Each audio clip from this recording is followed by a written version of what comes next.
Hello everyone, welcome to Let's Talk World Talk Show presented by Clickaway Creators. Today we have Mumtaz Bhalla with us. Mumtaz has over 12 years of experience in the field of litigation and dispute resolution. She specializes in domestic and international arbitrations. She has a considerable amount of experience in various sectors like aviation, medical, real estate, construction, and civil commercial. And she's a preferred choice for several domestic and international clients. And she also possesses a wide range of experience in civil trial, criminal trial, appeals, consumer disputes, domestic and international arbitrations. So now, without further ado, let's dive into more about her. So, hi Mumtaz, thank you so much for joining us. Hi, thank you for the introduction. Just a small clarification. I have about 14 years of experience, not 12. And I would not like to shortchange my experience. And yeah, so I pretty much do everything. If you ask me what my specialization lies in, it still remains to be arbitration. And I do very well with civil and criminal trial. I am a qualified AOR with the Supreme Court of India. So yeah, I've done pretty much everything under the sun except matrimonial disputes and a little bit of IBCs, what I've not touched upon out of choice, not out of lack of experience. So yeah, I've handled extensive criminal investigations. I've handled civil trials. I've done evidences on my own. I've argued matters. So yeah, that's what I carry in my experience of 14 years. I started off with Mr. Arun Jaitley as a chamber junior to him. So when I graduated from law school, everybody was very keen on getting into big law firms. And my idea was that I wanted to get that confidence to argue in courts. You should know what to talk in courts. You should know when to withdraw from a court matter. What is the right time to keep quiet? What is the right time to speak? And that court craft for me was very, very important because I always aspired to be a litigator. So I started off with him because I knew that the way he was succeeding in his political career, he may just quit practice and I would never get that chance again. And I was right because he quit practice and obviously he was in active politics for a long time and then he unfortunately passed away. So my heart is full that I did what I wanted to do and I didn't miss out on that opportunity. And from Mr. Jaitley's office, after learning how a court of law works, the Supreme Court, and how you're supposed to put up the heaviest of challenges in the most calm and composed manner, I decided to join a law firm because I also wanted to get an experience of a wide range of domestic and international disputes. I didn't want to get confined myself to any specific kind of a dispute. When you talk about somebody of my experience, that person is going to say, "Oh, I do this or I do that." If they don't restrict their practice, then it obviously means that they are individual lawyers or they have done reasonably well in their independent practice. But for me, I come from a law firm, and even in a law firm, I've done all of this because there are different teams that you can work with. It's only the desire to grow and excel in what you want. So I always wanted to not just do arbitrations, civil trial, but I wanted to do criminal trial, which a lot of law firms don't do. And the bigger matters always go to law firms because of the level of accountability that they see with law firms. So I did get pretty much very, very good exposure in all arenas pretty early in my career. And that shaped me up into what I am today. I worked with Luthra and Luthra for almost, which was rebranded to LNL Partners for almost 12 years. And now I'm currently a partner with Economic Laws Practice. It's also a full service law firm. I'm doing pretty much the same practice area here in a much bigger role.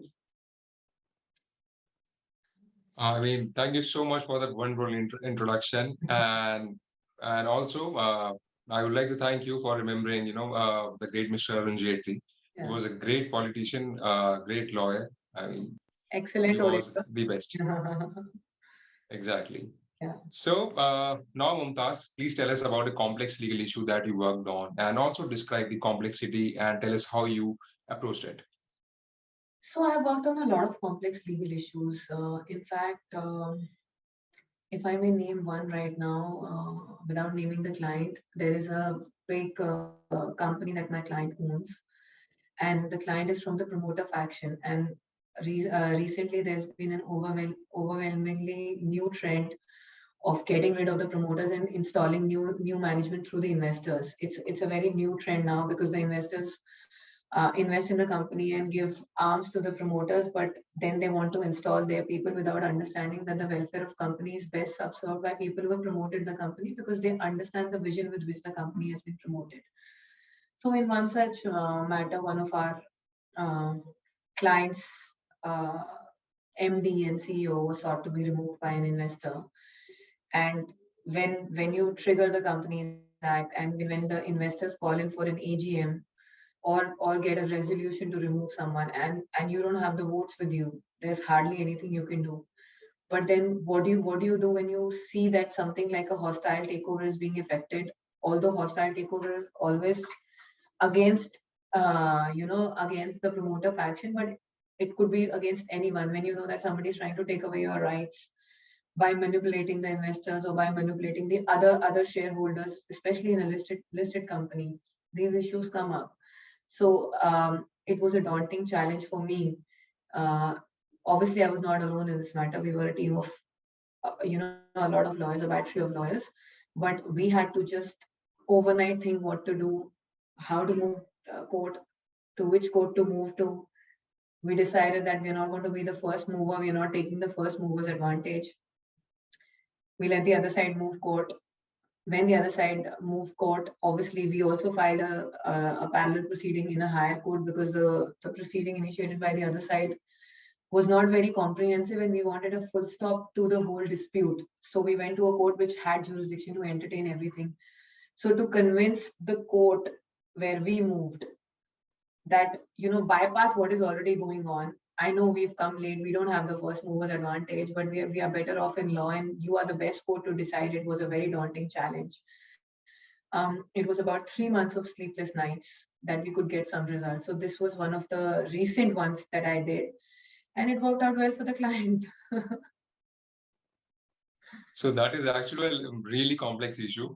Yeah. So if So I it start actually getting took into 3 months, right? detailed facts, everybody will understand what the dispute is, which I can't talk about. So I'm not going to get into detailed facts.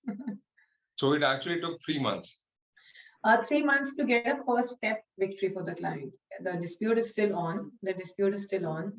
And a lot of cases, I've done a lot of other cases where you need to move a regional trial court. Um, they are very language based, they're very linguistic. You have a challenge of having a local counsel, but you want to argue your own matter because you know that you will best subserve the interest of that matter. So I remember a couple of matters, one in Goa and one in Hyderabad. Apart from having a language challenge, to get into a new district court altogether, district courts are anyways a big challenge, and explain your point. I remember in the Goa case that I had actually, it's disposed of in our favor. There was a mortgage against a sale purchase contract, and so if I had to foreclose the mortgage, I had to go where the other party was, because the property was there, and they were very, very politically connected. I knew that it was a very difficult challenge to get something from a court there, because they were very, very connected. And I'm not saying courts are bound by it, but the kind of counsel they choose, the kind of pressure they build on you when you enter into their town, these things play an important role. So I had no choice but to. So the property was not there, the party was there, the jurisdiction of the contract was there, but the property was elsewhere. So instead of going for a recovery there, I entered into a understanding with my client that for them it's about their money. They should just allow me to explore this option of foreclosure of the mortgage, which is in the property in Goa. The moment their property is foreclosed, immediately they're going to come and pay. And that's what exactly happened. We had a district court judge. He was very smart. We had to explain him why it's not going to be arbitration seated in the southern part of India, why we have come here in Goa. It was a difficult challenge. So I initially got confused on the facts because it happened in 2012. But it was, and why it's important is in 2012, I was fairly a newer lawyer as I am today. It's a decade on since. And it was a big challenge for me then. So to get to choose between an arbitration seated in South, or a criminal remedy in South, versus something that I brought in Goa, only because of the fact that the property was there. So I told the client that why do you want to go the recovery route? Let's go the foreclosure route. The moment the mortgage is foreclosed, they're going to get on the table, and that's what happened. So a lot of times you have to have like they say horses for courses approach, and um, what really helps in your experience in in serving your clients is that you need to give a real on ground advice rather than sitting and giving armchair advice. So yeah. Exactly. That was again, explained very beautifully. So, so as we know that, we are still in between the pandemic and we are still trying to get out of it. Yeah. And the pandemic actually saw some courts begin moving towards more remote proceedings and availability. So is this sustainable and a possible way to increase access to justice, in your opinion? Yes, according to me, it is. According to me, it in fact should be made in such a way that every miscellaneous hearing or every routine hearing or every short hearing is disposed of virtually. Every evidentiary hearing and every final hearing should be taken up physically in courts. It's not just going to reduce the burden on courts. These courts should be bifurcated. It's going to be more productive. Now, I wouldn't want a person who's a defendant in a case in Delhi traveling all the way from maybe a UP or a Bihar because he has been served and he's keen to protect himself to come for a matter here. I know you can always be represented through a council, but a lot of people are very old school and they want to be there for their matters depending on the state. I don't want them to come all the way, or even for a matrimonial hearing, come all the way when they know nothing is going to happen. The matter is going to reach at 4 o'clock, and then a simple document is going to be filed, and and a next date is going to be given. We all know what happens in a matter. We know it. The court knows it. There's no surprise in what's going to happen in a matter. Yes, which way the matter goes, nobody knows. But what is going to happen in a matter, everybody will know. You know that when you're filing a matter, it's going to come up for admission hearing, notices to be issued. It's a shorter hearing. It can always be done virtually. But if you know that there's a final hearing of a very technical matter, which is going to take 3 days, you can't do it virtually because the concentration power virtually is very, very less. And a lot of times you will see that the judges will lose interest because sitting here at one position, not even picking up a glass of water, it's very different when you're sitting physically. You can get up and move out for 2 minutes. The judges do that. It's not that. So it gets draining for the judge, and in a way, it affects your client's interest. So the better way is all the smaller hearings, all the hearings where nothing substantial is going to happen, should be taken up on not hearings where something substantial is not supposed to happen. Even substantial hearings can take place when they are hearings of a shorter nature. But hearings like evidence, when it's a cross examination, you need to see in the eyes of the other person. You need to see what his response time is. They should be done physically. Final hearings should be done physically. All right. So what I understand from here is like it tend to lose an impact, right, on the case. In some If in that some is actually, yeah, in some cases. yeah. All right. Yeah. So how would you rate the current legal system drive towards increasing access to justice? Is there a tangible movement in closing the justice gap? I think yes. I think yes. I feel the judges are really hands-on. Their approach has undergone maybe also because we have younger judges now, so their approach is more resolution-oriented. You will not see a judge from relenting to refer a matter to dispute, to a alternate dispute resolution method of mediation or reconciliation. The judges also understand on a bare reading of a matter that what kind of litigation is an ego litigation and what kind of a litigation is a genuine dispute between the parties. So I've seen access to justice being made available on a lot of ways.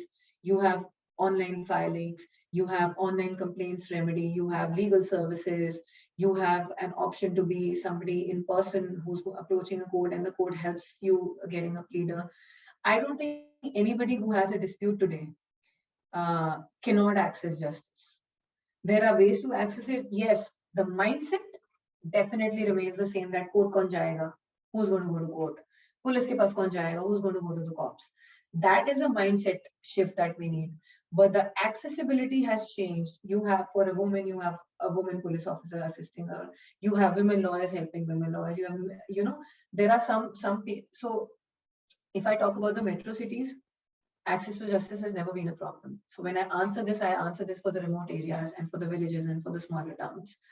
When they have been made aware with this virtual hearings, the fact that they're sitting in their village and everybody today, whether they have clothes to wear or not, food to eat or not, they will have a smartphone. They will have a connection, they will have internet. So I think with this pandemic, the only plus has been access to everything through the e-mode. That's what I feel. Exactly. I completely relate to that. And what I would like to add here is that there are some NGOs as well who basically guide people through the process. So there are NGOs assisting people for legal aid. There are specific NGOs for women. There are specific NGOs for women and children. There are specific NGOs for the underprivileged. They've been there for a while, but who knows about that? So if you go to a Jalpaiguri in Bengal, how would the person living there know what access to justice he would have in West Bengal courts? But since, see, getting into the virtual world has always been a choice, and it's always seen as a privilege to the to the elite. What the pandemic has done for us is it's equalized the same for everyone. When you don't have, when you're shut for 3 months without knowing what's going to happen. See, all these things started opening up much later, post July 2020. For that period between March and July 2020, nobody knew nothing. People had to take up virtual systems. People had to, order phones for themselves, devices for themselves. A lot of people in the conventional system never wanted to get into an online hearing, even if it was a choice in an arbitration. In India, I'm telling you, I'm not talking about globally. Globally, they always exercise this option. Now, when it became the only choice, it was, Indians love getting everything on them by force. So this came to them came on to them by force, but it's a widely accepted practice, so the access has become much easier. Exactly. So now moving further, I would like to ask you, like in the era of legal technology that we are in, so what are the most commonly used tools for you? So I think in the pandemic, I have realized that it's very important to have your server on your computer. If you don't have your server on your computer, because um, you can have the file with you electronically or physically, but if you don't have the server, you don't have the background documents, you don't have each and every correspondence, and you are suddenly alone somewhere where you can't have all those bulky files with you, you will never be able to do justice to your matter. Likewise, if you don't have the supporting softwares like a Manupatra or an SCC online, you will never be able to use it. If you ask me tools, there are a lot of tools, but I don't use all of them. I only use technology as much as it's required to do a good job. I don't overuse technology, because then you get entangled in it and your purpose is never solved. So I do. So when the pandemic started, I used to use VPN, but now obviously the Microsoft OneDrive worksite access. So I do have a lot of softwares that I use for my work, but I've heard of other people using Citrix also, but I've confined myself to these two softwares, and it's done good for me. Right. So now now that everything is going virtual, so everything is basically backed up on cloud, so that Yeah. everything remains Yes. safe. Yes. Exactly. So now moving forward, so as you all know that time is money in any profession, and in Yeah. legal is most of all. So Yeah. how do you ensure to make the best use of time as a lawyer? So I do. I don't bind myself to timelines. I don't bind myself to a 10 to 8 schedule or a 9:30 to 6:30 schedule or whatever schedule. For me, when the work is there, I'm fully into work. When I'm free, even if it's 2 p.m. in the afternoon and it's my time, I give it my time, and that's why when I'm working, even if it's a 5 a.m. In the morning, I'm not exhausted, because I've had my share of good days in the past, that I'm ready to have the hard days ahead. So for me, the best way to value time is when I get work, I don't wait for anything to come through me through kids. I ask them to do it, because they also have to learn. I can do everything myself, but then how are they going to learn? So I ask them to do what they're supposed to do, but I do my own work alongside. When it comes from them, I add on whatever I have to add on. So a lot of times things come from kids which are not something you can work around in a small period of time. So at that point in time, if you start reading papers, you'd understand that you need more documents, you need more information and things like that. And what if your reply has to urgently go in the next 4 days? You don't want to go back to the client asking for documents. So for my better time management, I let the kids do whatever they have to. I do whatever I have to in the matter. Then I marry both of them. I think I seriously need to learn something from you, be it time management or people management. So there is so much to learn from you. So we need a separate session for that. See, the idea is whenever you have work, don't hang it around. Just finish it. Even if you're on a holiday, carry your laptop with you. If there's something which takes an hour, rather than letting it hang on for 3 days, get done with it and then go out and chill in a relaxed mode. Because often a lot of times your client will not have a lot of time. So you need to be well versed with the requirements of your client. And the better you manage your time, the better product you generate, because you have a better mental capacity to work on that project. So yeah, that's about it. All right. Thank you so much for sharing such great insights with us. And we look forward to having a chat with you again in the future on some other trending topics in the international legal world. So for our viewers, if you like this chat with Mumtaz Bhalla, please like and share this video, and also subscribe to Clickaway Creators YouTube channel to appreciate what we do. And you have more coming from the legal space. So this is Nikhil for Let's Talk World signing off.